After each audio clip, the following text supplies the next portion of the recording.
Great to be joined by Josh Morgerman this morning. He's coming from the world's largest construction show in Las Vegas, the Builders Show. He's a renowned storm chaser. And Josh, we're really going to talk about how people that live in hurricane zones can protect themselves with the structure they live in. Yeah, absolutely. This topic is actually near and dear to my heart. I live in Bay St. Louis, Mississippi, which has been ground zero for some of the worst hurricanes in American history. And as I was building my home, I was very mindful of that. How can I build to make this house climate resilient and hurricane tough? It was all about that for me. Yeah, I'm coming to you from Atlanta, Josh. I've been to Bay St. Louis a couple times. It's wide open there. There's nothing to protect you when the squalls come rolling in. Beautiful marina there, and for people that live in a zone like that, what are some of your tips? Yeah, exactly. It is totally exposed. So there's a lot of things you can do. One of the most important things is the siding that you use. So I went with hardy siding, which is made of fiber cement. So like Georgia, like Atlanta, Mississippi has a lot of the same issues in terms of the moisture that causes mold and rot, extremely high winds that can cause damage from flying debris, just all those things, and also just like termites, pests, everything else. So this fiber cement formulation is completely resistant to, or not completely, I shouldn't say, but it's highly resistant to all of those various sort of environmental abuses. And that was one of the reasons I went with it. It's almost like I feel like my house is encased in armor, and that makes me feel kind of like very safe and good. And there's other things. One of the most important things I think is like the roof that you go with on the house. Yeah, if there's a hurricane coming, Josh, I'm coming to your house, just so you know. Oh. And you're invited.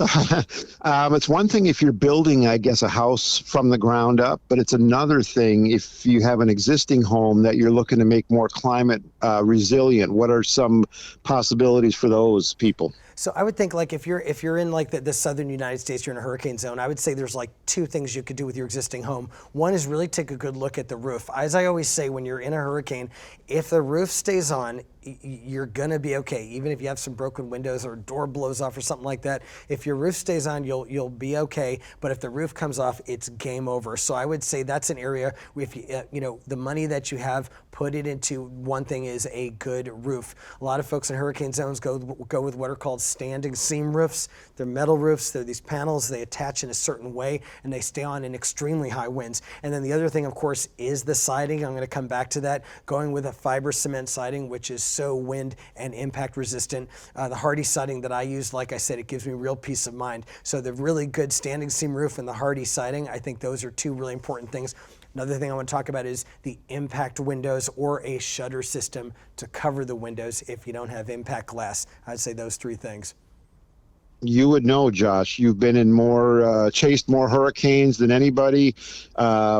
The International Builders Show, it's a wild show out there in Vegas. Lots of new trends, lots of new products, and also a great new partnership with James Hardie. I know that's important to you. Oh, yeah. I mean, it is. I did not realize how big IBS is. I'd never been to it before, and it's like, whoa. But yeah, very excited about our new partnership. So James Hardie is working with Habitat for Humanity. So as folks know, Habitat for Humanity builds affordable homes. So they have this program called Habitat Strong, which is about building homes that are not just affordable, but also climate resilient. And of course, it makes sense that Hardie would be the newest corporate sponsor because Hardie Siding is all about making homes resilient.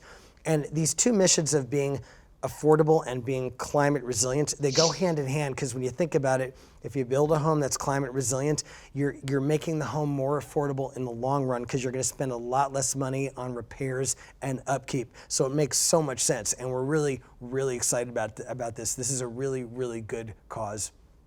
I should be excited. We're wrapping up here with Josh Morgerman, Cyclone, the Hurricane Man, whatever you want to call him. Some people call you crazy, Josh, but I get a lot of that. But I don't. I think that you're all about research. You're all about science. You're all about. I mean, the hurricane season costs taxpayers and those insurance premiums go up. So what you're doing is important in the name of research, and for people even that don't live in hurricane zones. What are you thinking for the hurricane season here in 2024? We were kind of light last year.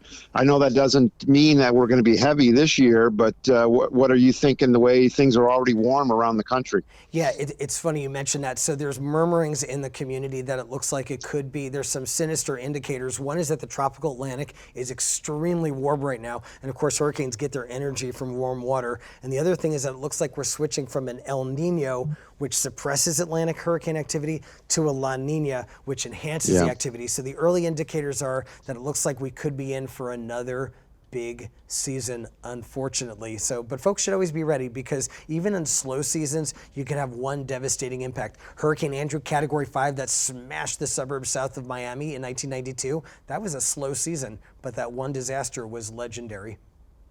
Yeah, we'll put all the links in the show notes to this, Josh. This will run all over the world, actually. JamesHardy.com for more information.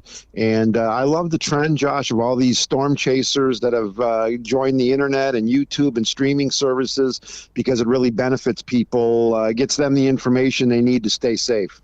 Thanks, Rick. I appreciate that, because some people call us crazy, but like you said, we do contribute to the scientific community in terms of building that body of knowledge. So thank you. To me, you're crazy if we're not paying attention to you guys and watching you guys, because it's really how we stay safe. And even in landlocked places like Atlanta here, we get foul weather, and really appreciate you guys. Thanks a lot, Rick. I appreciate it. Okay, talk to you soon, Josh. Take care.